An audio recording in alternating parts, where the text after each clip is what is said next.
اتكلمنا قبل كده عن الخطة ومقومات الخطة اللي هي الشمولية، الواقعية والمرونة والثبات والالتزام والتقييم والتقويم، وهنقول نقطة كمان اللي هي المكافأة. أو أما تنجح في تنفيذ خطتك لازم تكافئ نفسك عشان تقدر تكمل أركان الخطة بتاعتك أما تنجح في كل هدف. واتكلمنا عن فوائد التخطيط، إزاي بقى نبتدي نخطط وإزاي نبتدي نعمل الخطة بتاعتنا. في شوية أسئلة لازم تسألها لنفسك وترد عليها بكل صراحة وكل وضوح مع نفسك علشان تبقى الإجابات دي صحيحة وملتزمة جدا، عشان الأسئلة دي هي الإطار الأساسي اللي هنحط عليه الخطة أو اللي هنبتدي ننفذ عليها الخطة. ما ينفعش تسأل نفسك أنا عندي الموهبة دي عشان أوصل، مثلا واحد يقول أنا عايز أوصل أبقى عندي فرقة موسيقية بس ما بيعرفش يلعب آلة، طب ولا بيعرف يغني ولا عنده موهبة تأليف ولا عنده موهبة تلحين،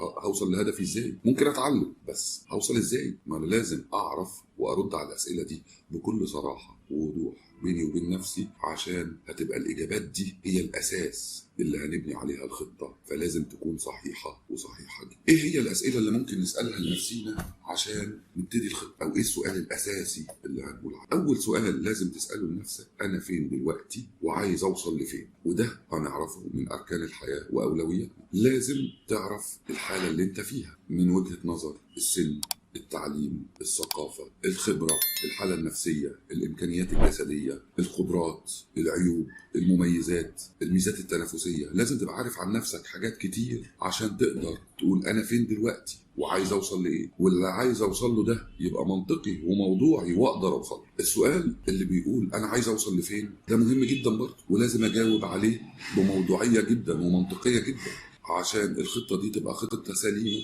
وأهدافها تعتبر أهداف ومش أحلام وينفع إن احنا نوصل لها. السؤال الثالث، إيه اللي مطلوب مني أنا شخصيا عشان أوصل لأهدافي وأقدر أنفذ خطتي؟ ايه الامكانيات اللي لازم تبقى عندي؟ ايه المواهب اللي لازم تبقى عندي؟ الامكانيات دي هل موجوده بس محتاجه اطورها؟ هل في امكانيات او تقنيات انا لازم اكتسبها؟ هل في حاجات قدرات انا لازم اتدرب عليها عشان اقدر انفذ اهدافي، اوصل ان انا امشي صح على خطوات الخطه اللي انا هحطها؟ ايه اللي في عيوبي اقدر اتخطاه وما يعمليش مشكله وانا بنفذ اهدافي او انا بنفذ الخطه عشان اوصل لاهدافي؟ ايه نقط الضعف اللي عندي اللي ممكن تمنعني من تنفيذ الخطه دي؟ ايه نقط القوه اللي عندي اللي ممكن تخليني اتغلب على الظروف واقدر احقق اللي انا عايزه من الخطه؟ ايه التحديات اللي ممكن تقابلني وانا بنفذ الخطه او وانا بنفذ اهدافي؟ وايه الامكانيات اللي عندي عشان اخطي او اتعدى التحديات دي؟ ايه وسائل المساعده اللي انا محتاجها عشان انفذ خطتي واوصل لاهدافي؟ هل الوسائل المساعده دي وسائل تعليميه يعني انا اتعلم حاجه وازود امكانياتي؟ هل وسائل المساعده دي هل هي اشخاص؟ هل هي ماده، حاجه ماديه، فلوس، مكان، عشان اقدر احقق الخطه دي او اخلي الخطه قابله للتنفيذ وتحقيق الاهداف؟